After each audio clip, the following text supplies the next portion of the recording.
Hi all, good morning, శుభోదయం అందరికీ. ఎలా ఉన్నారు అందరూ? నేనైతే చాలా బాగున్నాను. ఇవాళ మండే బ్లూస్లో ఉన్నారు కదా, నేను వచ్చేసాగా come out of that Monday blues laziness. ఆ లేజినెస్ అంతా పక్కన పెట్టేసి కమాన్ యాక్టివేట్ అయిపోండి. నేనైతే నా 46 డేస్ ఆఫ్ ఫిట్నెస్ ఛాలెంజ్ సక్సెస్ఫుల్గా కంప్లీట్ చేసి ఇవాళ నా 47th day of fitness challenge కూడా స్టార్ట్ చేసి ఫినిష్ చేసేసాను. దేనికోసం వెయిట్ చేస్తున్నారు మీరందరూ? ఇంకా నా ఫిట్నెస్ వీడియోస్ చూస్తున్న వారు ఎవరైనా సరే, చిన్నపిల్లలైనా సరే, పెద్దవారైనా సరే, ఇవాళ నా 47th day of fitness challenge video చూసైనా సరే కొద్దిగా మీ హెల్దీ లైఫ్ స్టైల్ పట్ల, మీ బాడీ ఫిట్నెస్ పట్ల అలర్ట్ అవుతారని నేను కోరుకుంటూ ఉన్నాను. ఇంకా డైలీ నేను నా వీడియోస్లో గ్రాటిట్యూడ్ అనేది ఎక్స్ప్రెస్ చేస్తూ ఉంటాను కదా. గ్రాటిట్యూడ్ అంటే కృతజ్ఞతాభావము. కృతజ్ఞతాభావం నింపుకోవడం వల్ల మనకేం జరుగుతుంది? మన బ్రెయిన్ హ్యాపీ ఫీల్ గుడ్ హార్మోన్స్ని రిలీజ్ చేస్తుందన్నమాట. So on a gratitude note, yesterday I announced that our channel is having 274 members. మన ఛానల్ కొద్దిగా little by little, day by day కొద్దిగా సింగిల్ డిజిట్లో గ్రో అవుతూ వస్తుంది. So on that note, today I'm very happily proudly announcing that our family is having 278 members. ఎవరైతే ఆ నలుగురు కొత్తగా యాడ్ అయ్యారో వారందరికీ పేరున నా హార్ట్ ఫెల్ట్ గ్రాటిట్యూడ్. మీరు, మీ కుటుంబ సభ్యులు ఎల్లవేళలా ఆయురారోగ్యాలతో సంతోషంగా హ్యాపీగా ఉండాలని నేను ఆ భగవంతుణ్ణి మనస్ఫూర్తిగా ప్రార్థిస్తూ ఉన్నాను. నిన్న మొన్న అంతా మనము హెల్త్ రిలేటెడ్ డిస్కషన్స్ అన్నీ చేసాము. Pre menopausal issues, post menopausal issues, ఇంకా డిఫరెంట్ టైప్స్ ఆఫ్ క్యాన్సర్స్, ఎలాంటి టెస్ట్లు చేయించుకోవాలి, సిమ్టమ్స్ ఎలా ఉంటాయి, బ్రెస్ట్ క్యాన్సర్ అవేర్నెస్, ఇలాంటివన్నీ చాలా హెల్త్ రిలేటెడ్ డిస్కషన్స్ అన్నీ చేశాము. ఇవాళ నేను ఒక ఫీల్ గుడ్ హార్మోన్స్ రిలేటెడ్, మన బ్రెయిన్ రిలీజ్ చేసేటువంటి హార్మోన్స్, వాటిలో ఒక్కటి డిస్కస్ చేస్తాను. అది మనకి ఎలా మన లైఫ్ స్టైల్లో, మన డే టు డే యాక్టివిటీస్కి అది ఎలా ఉపకరిస్తుందన్న దాని గురించి డిస్కస్ చేస్తాను. అదేమి లేదు, fear, how to overcome fears in our life. భయాలని మనము మన జీవితంలో ఎలా ఎదుర్కోవాలి, ఆ భయాల నుండి ఎలా మనము ధైర్యంగా నిలబడాలి అన్నది ఇవాళ టాపిక్ అన్నమాట. భయము, ఎవరైనా సరే ఎప్పుడైనా మనము భయాందోళనలకి గురయ్యామనుకోండి, మన గట్ అన్నది దెబ్బతింటుందన్నమాట. మన డైజెస్టివ్ సిస్టమ్, మన గట్ హెల్త్ పాడైపోతుంది. ఎవరైనా గమనించారా? ఎప్పుడైనా మనము దేని గురించైనా ఎక్కువ భయపడ్డప్పుడు ఎయిదర్ కాన్స్టిపేషన్ అవుతుంది లేదా లూజ్ మోషన్స్ అవుతాయి. ఒక్కసారి ఎవరైనా గమనించిన వారికైతే, ఇది అబ్జర్వ్ చేసిన వారికైతే తెలుస్తుందన్నమాట. సో ఆ భయాలను మనం ఎలా ఎదుర్కోవాలి ఏంటి, నేను నా లైఫ్లో కొన్ని ఎక్స్పీరియన్సెస్ ద్వారా, కొంత నా లైఫ్ జర్నీ ద్వారా నేను చెప్పాలని అనుకుంటున్నాను. నా లైఫ్ ఎక్స్పీరియన్సెస్, నా లైఫ్ జర్నీ, నా లైఫ్లో జరిగినటివి మీకు ఎలా హెల్ప్ అవుతాయని అంటారా? నేను చెప్పే కొన్ని ఎగ్జాంపుల్స్ అది ఎవరి లైఫ్లో అయినా ఎప్పుడో ఒకప్పుడు వారి లైఫ్లో అవి అన్వయించుకునేలాగే ఉంటాయన్నమాట. ఫర్ ఎగ్జాంపుల్, నేను 6 years బ్యాక్ ఈ ఛానల్ స్టార్ట్ చేశాను. మధ్యలో కొన్ని పర్సనల్ రీజన్స్ వల్ల, కొద్దిగా సొసైటల్ ఫియర్స్ వల్ల నేను పాస్ చేశాను. ఇప్పుడు నేను ఒక విషయం చెప్పాలి అని అంటే, ఇప్పుడు ఎవరైనా సరే సోషల్ మీడియాలోకి రావాలనంటే వారు చాలా విషయాలని పక్కన పెట్టేయాలి. ఇంకా కొన్ని రకాలైనటువంటి కాన్సిక్వెన్సెస్ ఫేస్ చేయడానికి రెడీగా ఉండాలి. సో ఇలాంటివన్నీ ఉంటాయన్నమాట. ఇప్పుడు ఒక అన్ఎడ్యుకేటెడ్ పర్సన్ యూట్యూబ్ స్టార్ట్ చేయడానికి, uneducated person versus educated person YouTube start చేయడానికి, ఎడ్యుకేటెడ్ పర్సన్ వర్సెస్ ఒక వర్కింగ్ ప్రొఫెషనల్ యూట్యూబ్ స్టార్ట్ చేయడానికి, there is a lot of vast difference in the perspective of audience అన్నమాట. ఏం లేదు, నాకు ఒక సిస్టర్ కామెంట్ చేశారనమాట, ట్రాన్స్లేషన్ ఇన్ ఇంగ్లీష్ ప్లీజ్ అని చెప్పి ఇంగ్లీష్లో ట్రాన్స్లేట్ చేయమని రిక్వెస్ట్ చేశారు. సో నేను కొద్దిగా English terminology and Telugu club చేసి మాట్లాడతాను, so that all the audience will be able to understand it అనమాట. నేనేం చెప్పానంటే, ఏమి చదువుకొని వారు యూట్యూబ్ స్టార్ట్ చేయడానికి, కొద్దిగా చదువుకున్న వారు స్టార్ట్ చేయడానికి, చదువుకొని జాబ్ చేస్తున్న వారు స్టార్ట్ చేయడానికి, మనుషుల ఆడియన్స్ దృక్పథంలో వారు చూసే విధానంలో చాలా డిఫరెన్స్ ఉందనమాట. నేనది గమనించాను. ఎందుకు అని అంటారా? ఇప్పుడు నేను ఇవాళ ఈ యూట్యూబ్ స్టార్ట్ చేయాలి అనంటే I have to think of so many people, so many perspectives అనమాట. ఫస్ట్ నేను థింక్ చేయాల్సిందైతే నా ఫ్యామిలీ. మా ఫ్యామిలీ ఏమనుకుంటారో, వాళ్ళు ఎలా రియాక్ట్ అవుతారో, how they are going to receive it, వాళ్ళు ఎలా రిసీవ్ చేసుకుంటారో. ఫ్యామిలీ అంటే నేను నా హస్బెండ్ మాత్రమే కాదు కదా. My husband is very supportive person. He was always encouraging me in all the things what ever I wish to do. నేను ఏమేమి పర్సూ చేయాలని అనుకుంటున్నానో he was always encouraging me అనమాట.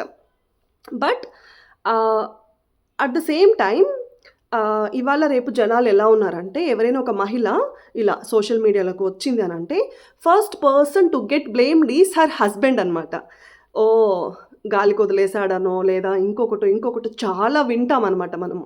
So at any cost I don't want my husband to get blamed అనమాట. అదొక point నాకు అనిపించింది. ఇంకా నేను ఇది స్టార్ట్ చేయాలని అంటే నా ఫ్యామిలీ గురించి థింక్ చేయాలి. ఫ్యామిలీ అంటే ఫర్ ఏ మ్యారీడ్ విమెన్ అమ్మ వాళ్ళు ఫ్యామిలీ కాకుండా తర్వాత హస్బెండ్ వాళ్ళ ఫ్యామిలీ కూడా పిక్చర్లోకి వస్తుందన్నమాట. సో అమ్మ వాళ్ళ సైడు, ఇటు అత్త వాళ్ళ సైడు మొత్తం అంతా చూసుకోవాలి. అమ్మ వాళ్ళ సైడు అంటే మదర్ సైడ్ రిలేటివ్స్, తర్వాత ఫాదర్ సైడ్ రిలేటివ్స్, ఇంకా మ్యూచువల్ కామన్ రిలేటివ్స్, ఇంకా చాలా మంది గురించి ఆలోచించాలి. ఇంకా నేను చిన్నప్పటి నుండి కొంచెం స్టూడియస్ పర్సన్ అనమాట. బాగా చదువుకునే అమ్మాయినే నేను. నాకు చదువు అంటే చాలా ఇష్టం ఉండే చిన్నప్పటి నుంచి కూడా. సో నేను 10th స్కూల్ ఫస్ట్. అంటే అవేవో పెద్ద గొప్ప మార్క్స్ అని చెప్పను, కానీ ఆ ఉన్న లిమిటెడ్ సర్కిల్లో, లిమిటెడ్ స్కూల్ నెంబర్ ఆఫ్ పీపుల్లో ఐ స్టూడ్ స్కూల్ టాపర్ అనమాట. అప్పట్లో ప్రొద్దుటూరు గాంధీ రోడ్లో ఒక ఫోటో వేసి మార్క్స్ లేబుల్ చేసి పెట్టారనమాట. సో అలా 10th స్కూల్ ఫస్ట్ వచ్చాను. తర్వాత బీటెక్లో I was the branch topper అనమాట. సో అంత చదువుకొని స్కూల్ ఫస్ట్, కాలేజ్ ఫస్ట్ వచ్చిన ఒక అమ్మాయి ఏంటి ఇవాళ ఇలా చేస్తుంది అని ఎక్కడ నా 10th స్కూల్ మేట్స్ కానీ, నా ఇంటర్ ఫ్రెండ్స్ కానీ, నా బీటెక్ కాలేజ్ ఫ్రెండ్స్ కానీ ఎక్కడ ఏమనుకుంటారో, నా స్టాఫ్, మా లెక్చరర్స్ కానీ, మేనేజ్మెంట్ కానీ వాళ్ళు ఏమనుకుంటారు. తర్వాత నేను ఐబీఎంలో 7 years వర్క్ చేశాను. సో మై ఐబీఎం కొలీగ్స్ ఏమనుకుంటారో, నేను వెల్స్ ఫార్గోలో 2 years వర్క్ చేశాను, నా Wells Fargo colleagues and friends ఏమనుకుంటారో. తర్వాత నేను టీసీఎస్లో 2 years వర్క్ చేశాను, నా టీసీఎస్ కొలీగ్స్ అండ్ ఫ్రెండ్స్ ఏమనుకుంటారో. So this were all the dilemma అనమాట, running in my mind for years together. ఇలా సంవత్సరాలు నా మైండ్లో రన్ అవుతూ ఉండేదన్నమాట. ఆ భయాలన్నీ నా మైండ్లో ఉండేవి, అవి ఎప్పుడూ ఉండేవి. బట్ ఆ భయాలు నన్ను ఇది స్టార్ట్ చేయడంలో ఎప్పుడూ ఆపలేదు. ఆ భయాలు ఆపేసి ఉంటే నేను ఇవాళ ఇలా మీ ముందు ఉండేదాన్నే కాదు. ఆ భయాలను నేను అధిగమించగలిగాను కాబట్టి నేను ఇవాళ మీ ముందు ఉన్నాను. మనము ఏ తప్పు చేయనంత వరకు దేనికి భయపడాల్సిన అవసరం లేదు. నేను అగైన్ ఐఎమ్ రిపీటింగ్, భయం అన్నది మన గట్ హెల్త్ మీద దెబ్బతీస్తుంది, మన గట్ హెల్త్ పాడవుతుంది. అందుకే మనం తప్పు చేయనంత వరకు దేనికి ఎవరికి భయపడాల్సిన అవసరమే లేదు. That is the one thing I wanted to say.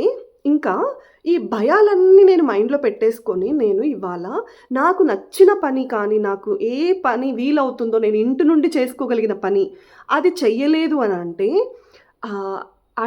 I went in to depression.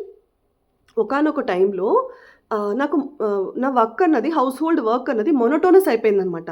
పిల్లలు ఇంటి పని ఇదే అయిపోయింది నా లైఫ్. ఒక్కొక్కసారి గంటల తరబడి కూర్చొని ఆలోచించుకుంటూ ఉండేదానమాట. నేనేం చదివాను, నేనేం చేస్తున్నాను, why am I doing all these, నేనేం చేస్తూ ఉండేదాన్ని, నేనేం చదువుకున్నాను. So these were all the thoughts running in my mind and eating my time. గంటలు అలా నా టైం అంతా తినేసేదనమాట నా ఆలోచనలతో. సో ఇలా ఉన్నప్పుడు, నేను స్ట్రెస్కు గురైనప్పుడు, నేను డిప్రెషన్లోకి వెళ్ళినప్పుడు, నేను ఎవరి గురించి అయితే భయపడుతూ నేను చేయాలనుకున్న పని చేయలేదో వారెవ్వరూ నన్ను కాంటాక్ట్ అయ్యి how is your depression, how is your stress levels అని ఎవ్వరూ సంప్రదించరు కూడా. ఎందుకంటే everyone is busy in their own lives. వారి గురించి మనం భయపడుతున్నామనంటే వారు మన గురించి అసలు ఆలోచిస్తూ ఉంటారో లేదో కూడా మనకు తెలీదు. Even now what ever I'm doing now at this point of time, I don't know whether this is the right job or not. ఇది ఎంత చిన్నది, ఎంత పెద్దది, ఎంత మంచిది, ఎంత చెడ్డది అన్న విషయాలు నాకు తెలీదు. The only thing I wanted to do is, నేను ఇంటి నుండి నా పిల్లల్ని టేక్ కేర్ చేస్తూ, నా ఫ్యామిలీని టేక్ కేర్ చేస్తూ, it's better to do something than nothing అన్న పాయింట్ మీద నేను నాకు చేతనైనంత నేను ఏదో ఒకటి చేసుకోవాలని ఫిక్స్ అయ్యి I have started all this and I'm doing this అనమాట. ఇంకా ఇప్పుడు స్ట్రెస్ లెవెల్స్ బ్యాలెన్స్ చేసుకోవాలని అంటే మనకి మనకి ఆ డోపమైన్ కిక్ ఇచ్చే హాబీస్ పైన మనం వర్క్ చేసుకోవాలని నేను డైలీ అప్పుడప్పుడు నా వీడియోస్లో చెప్తూ ఉంటాను అనమాట. ఇంకా ఈ స్టార్ట్ చేసిన క్రమంలో ఈ యూట్యూబ్ ఎక్సర్సైజ్ కానీ ఈ ఫిట్నెస్ రిలేటెడ్ ఏవైనా చేస్తున్నప్పుడు మనం చేసే పని ప్రతి ఒక్కరికి నచ్చాలని రూల్ లేదు. మనము ప్రతి ఒక్కరికి నచ్చం కూడా. మనము నచ్చేవారు ఉంటారు, మనము నచ్చని వారు కూడా ఉంటారు. నేను దీనికి ఒక ఎగ్జాంపుల్ చెప్తాను. నాకు మా మదర్ సైడ్ రిలేటివ్స్ చూసుకున్నా, మా ఫాదర్ సైడ్ రిలేటివ్స్ చూసుకున్నా, మా హస్బెండ్ సైడ్ రిలేటివ్స్ చూసుకున్నా, నాకు దగ్గర ఒక 1000 మెంబర్స్ ఈజీగా క్రాస్ అవుతారు. బై దిస్ టైం నాకు ఆ 1000 మెంబర్స్ సబ్స్క్రైబర్స్ ఆల్రెడీ వచ్చేసి ఉండొచ్చు. బట్ ఇంకొకటి, నాకు ఫేస్బుక్లో some 500 and some change number friends ఉన్నారు. నేను డైలీ నా ఫిట్నెస్ రిలేటెడ్ వీడియోస్ ఫేస్బుక్లో పోస్ట్ చేస్తూ ఉంటాను. రావాలి అని అంటే ఆ 500+ సబ్స్క్రైబర్స్ సింగిల్ డేలో రావచ్చు. బట్ నాకు అలా రాలేదు అని అంటే I'm not blaming anyone here, because మనం అందరికీ నచ్చాలని రూల్ లేదు కదా. మనము నచ్చిన వారు మనము సబ్స్క్రైబ్ చేసుకోండి, మనల్ని ఫాలో అవ్వండి అని అడగకపోయినా వస్తారు. మనం అంటే ఇంట్రెస్ట్ లేని వారు, మనం చేసే పని నచ్చని వారు, మనం రిక్వెస్ట్ చేసినా కూడా మేబీ వారు అయిష్టంగా అయినా రావచ్చు, లేదా కొద్ది రోజులు ఉండి ఆల్ ఆఫ్ సడన్ మనకు తెలియకుండానే వాళ్ళు ఎగ్జిట్ అయినా అయిపోవచ్చు. సో ఇది ఒక ఎగ్జాంపుల్ నేను చెప్పాలనుకుంటున్నాను అనమాట. మనం చేసే పని ప్రతి ఒక్కరికి నచ్చాలి అన్న రూల్ అయితే ఎక్కడా లేదు. మనం చేసే పని మన అంతరాత్మకి, మనకు మనస వాచ కర్మన మనం నమ్ముకున్న పని, మనకి ఇష్టమైన పని మన మనసుకు నచ్చి చేస్తే చాలు. తర్వాత మనం చేసే పని కరెక్ట్ పనేగిన అయితే ఆ పంచభూతాలు కూడా బలుక్కొని మన సక్సెస్కి, మన ఎదుగుదలకి అవి వద్దన్న తోడ్పడతాయి ఏదో ఒక రోజు. సో ఆ పాజిటివ్నెస్తో నేను స్టార్ట్ చేసుకున్నాను అనమాట. ఇంకా రిలేటివ్స్ ఈ టాపిక్ వచ్చింది కాబట్టి మాకు like Kadapa Proddatur side Reddys circle అంటే అటు ఒక చేంతాడంత బంధువర్గము, నాన్న వాళ్ళ సైడ్ ఒక చేంతాడంత బంధువర్గము కంపల్సరీ ఉంటుందన్నమాట. పెద్దలు ఒక సామెత చెప్తారు, ఊరంతా చుట్టాలే ఉచ్చపోసుకోనికి దొడ్డి లేదు అనే ఒక సామెత చెప్తారనమాట. I don't know whether this is the right platform to discuss this kind of sayings or not. ఇలాంటివి ఇక్కడ డిస్కస్ చేయొచ్చో చేయకూడదు నాకు తెలీదు, బట్ సందర్భానుసారంగానే ఉంది కాబట్టి నేను అది చెప్పాను. సో అలా ఉన్నప్పుడు మనకి ఈ ఫిట్నెస్ రిలేటెడే, ఈ హెల్త్ రిలేటెడ్ నేను ఎందుకు చేయాలి అని అనుకున్నానంటే, మా మదర్ హెల్త్ ట్రిగ్గర్ అయినప్పుడు నేను లైఫ్ని చూసేటువంటి ఆస్పెక్ట్ కంప్లీట్ చేంజ్ అయిపోయింది. అప్పటి వరకు నేను career oriented, passion oriented, like నేను అబ్రాడ్ వెళ్ళాలి, నేను మేనేజర్ అయిపోవాలి, లైక్ టెక్నికల్గా వెరీ స్ట్రాంగ్ అవ్వాలి, నా పిల్లల్ని అలా చూసుకోవాలి, ఇలాంటి మంచి స్కూల్లో జాయిన్ చేసుకోవాలి, ఇలాంటి థాట్స్ ఉన్న నేను when my mother's health issue triggered, my thinking towards life, the aspect completely change అయిపోయిందనమాట. సో ఇప్పుడు మనము డైలీ ఎక్సర్సైజ్ చేసుకోవాలి అని అనుకుంటాం. ఇప్పుడు ఫర్ ఎగ్జాంపుల్ నా కేసే తీసుకోండి, ఎక్సర్సైజ్ చేయాలి, ఫిట్నెస్ దిశగా ఉండాలి అని అంటే కొద్దిగా లేజీ, కొద్దిగా కాదు ఎక్కువే లేజీ అనమాట. సో ఆ లేజినెస్ను ఓవర్కమ్ చేసుకోవాలి అని అంటే I thought until and unless I start anything something this kind of sort, ఇలాంటిది ఒకటి ఏదైనా స్టార్ట్ చేయకపోతే నేను ఆ కన్సిస్టెన్సీ అన్నది మెయింటైన్ చెయ్యలేను అని నాకు అర్థమైపోయిందనమాట. ఇంకొకటి, ఇది ఎందుకు చేయాలి, ఎవరైనా మహిళలు యోగా ఎందుకు చేయాలి అని అంటే, we are the mothers of our kids. మన పిల్లలకి మన ఇంపార్టెన్స్ చాలా ఉంది. మన పిల్లల్ని మనము తప్ప ఎవ్వరు మనం చూసుకున్నంత ప్రేమగా, మనం చూసుకున్నంత జాగ్రత్తగా ఎవ్వరు చూసుకోలేరు. చూసుకోలేరు అన్నదానికి చాలా డిఫరెన్స్ ఉంది. ఎందుకు నేను ఇది స్ట్రెస్ చేసి చెప్తున్నానంటే, మా మదర్ కేసే తీసుకుంటే, మా మదర్‌కి నేను డెలివరీ అయిన జస్ట్ 1 మంత్‌కి బ్రెస్ట్ క్యాన్సర్ డిటెక్ట్ అయింది. సో, నేను డెలివరీకెళ్ళి ఆహ్, ఆహ్, ఒక్క 1 మంత్‌లోనే మా మదర్ వెళ్ళి బెంగుళూరులో సర్జరీ చేయించుకొని she was undergoing her chemo treatment అనమాట. తను కీమోథెరపీస్ తీసుకుంటూ ఉన్నారు. జస్ట్ ఇమాజిన్, మా మదర్ నాకేమైనా చెయ్యాలని అనుకున్నా చెయ్యలేకపోయారు. అలాంటి టైంలో మదర్ చెయ్యలేదు అనంటే వేరే ఎవ్వరు చెయ్యలేరు కూడా. నేనివి 2 డిఫరెంట్ యాస్పెక్ట్స్ కింద చెప్తున్నాను. చెయ్యాలి అని అనుకున్నా చెయ్యలేరు. సో, మన పిల్లలకి మన ఇంపార్టెన్స్ చాలా ఉంది. మన అవసరం చాలా ఉంది వాళ్ళకి. సో, మన పిల్లల్ని చూసుకోవాలి అంటే మనము హెల్తీగా ఉండాలి. అందుకోసం నేనిది స్టార్ట్ చేసుకున్నాననమాట. ఇంకా ఇప్పుడు చాలా విషయాల్లో నేను చిన్నప్పటి నుంచి చాలా కష్టపడి చదువుకున్నాను. నా చదువు గురించి చెప్పాలి అనంటే స్కూలింగ్ అంతా ఒక మోస్తరుగా జరిగిపోయింది. స్కూల్ టాపర్ అంతా ఓకే. బీటెక్‌లో నేను బీటెక్ ఎంత ప్యాషనెట్‌గా, ఎంత ఇష్టంగా అంటే branch topper, college topper, ECE overall branch topper అనంటే అది బై లక్ వచ్చేది. అది ఒక సెమిస్టర్ వస్తుంది, 2 సెమిస్టర్‌లు వస్తుంది అంతే. When it comes through hard work, మన కష్టం వల్ల మనం ఎంత ఎఫర్ట్ పెట్టామో అన్న దాని వల్ల వస్తే కన్సిక్యూటివ్‌గా సక్సెసివ్ సెమిస్టర్స్ అన్నీ అలా వచ్చింది అనంటే హార్డ్ వర్క్ లేకపోతే అది రాదనమాట. ఒకసారి నాకు ఇంకా గుర్తు, ఒక సెమిస్టర్‌లో జస్ట్ 1 మార్క్ పోయిందనమాట. మనకి సెమిస్టర్ ఇంటర్నల్ ఎగ్జామ్స్ జరుగుతాయి కదా! ఇంటర్నల్స్‌లో లైక్ అన్నిట్లో ఔట్ ఆఫ్ వచ్చాయి. 1 మార్క్ పోయింది. ఎక్కడో నోటీస్ బోర్డ్‌లో అంటిస్తారనమాట మన మార్క్స్ అన్ని మనము చూసుకునే విధంగా వెసులుబాటు ఉండేలాగా. సో, ఒక అబ్బాయి, I still remember his name is Aditya. తను ట్యాగ్ చేశారనమాట. Where did this 1 mark go అని చెప్పి. ఈ ఒక్క మార్క్ ఎక్కడ పోయింది అని చెప్పి తను అక్కడ హైలైట్ చేసి మార్క్ చేశారు. So, that was the very sweet memory. ఇప్పుడు గుర్తు చేసుకుంటే నవ్వొస్తుంది. బట్ అగైన్ ఐయామ్ సేయింగ్, ఆ మార్క్స్ శాశ్వతం కాదు. ఆ మార్క్స్, ఆ ఓవరాల్ బ్రాంచ్ టాపర్ అయితేనేమి, కాలేజ్ టాపర్ అయితేనేమి, ఆ పర్సంటేజ్‌లు అయితేనేమి, అవి just eligible criteria to reach any company entrance exams అంతే. తర్వాత ఎక్కడ ఆ మార్క్స్ ఉపయోగపడవు, ఆ పర్సంటేజ్‌లు ఉపయోగపడవు. The real talent, the real skill set, how technically strong you are అన్నది ఇంపార్టెంట్ అనమాట when we enter the office campus premises. So, అదొకటి గుర్తు చేసుకోవాలనిపించింది. నేనిప్పుడు ఇలా వీడియోస్ చేస్తున్నాను, ఫిట్‌నెస్ ఛాలెంజ్ వీడియోస్ చేస్తున్నాను, డాన్స్ చేస్తున్నాను. ఇవన్నీ I don't know like how my friends is taking. నా కాలేజ్‌లో నా ఫ్రెండ్స్ ఎలా తీసుకుంటున్నారు, because they never know this angle of me అనమాట. వాళ్ళెప్పుడు ఇలాంటి ఒక యాంగిల్ నన్నెప్పుడు చూసుండరు ద 4 years ఆఫ్ టైమ్ స్పాన్‌లో. That's all very sweet and good memories. So, అలా భయాలను అధిగమించి నేను ఇవాళ ఇది స్టార్ట్ చేసుకున్నాననమాట.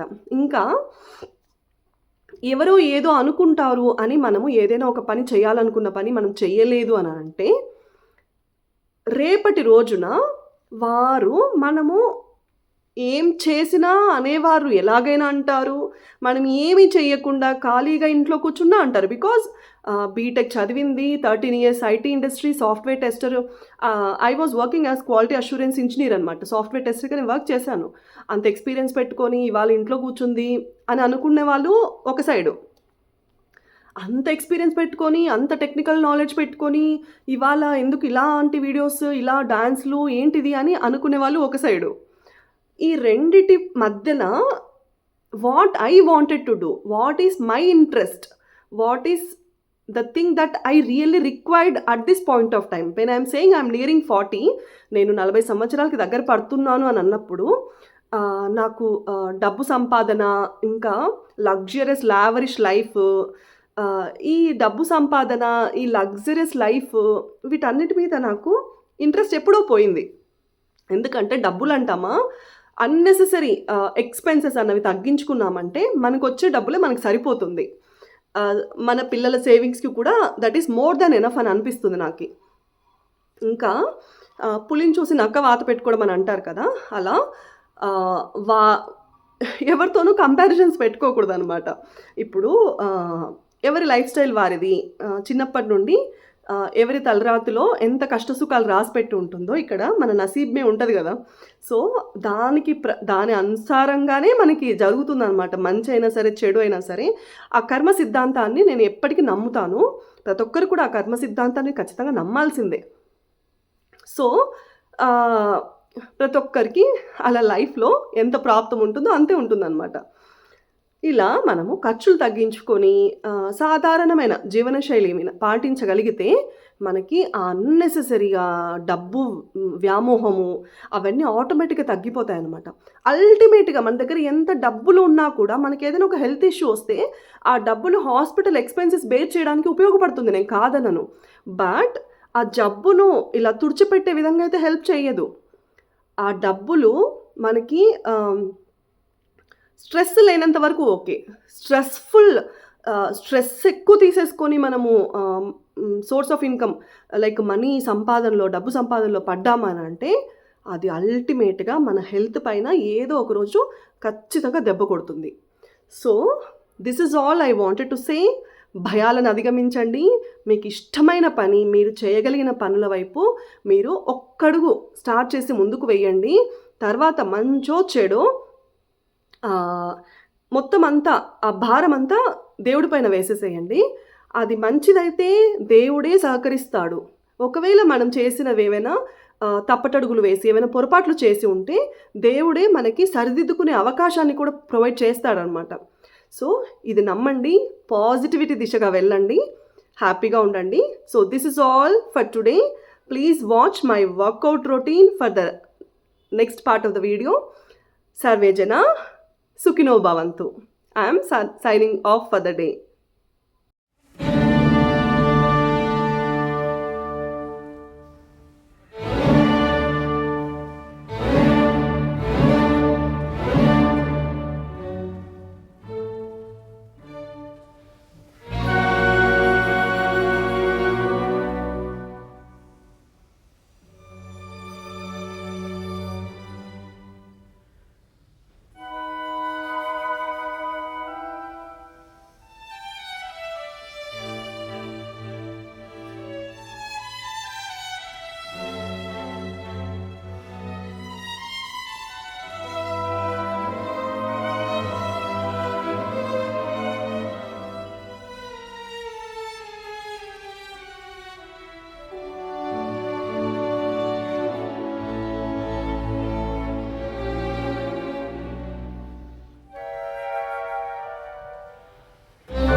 Thank you.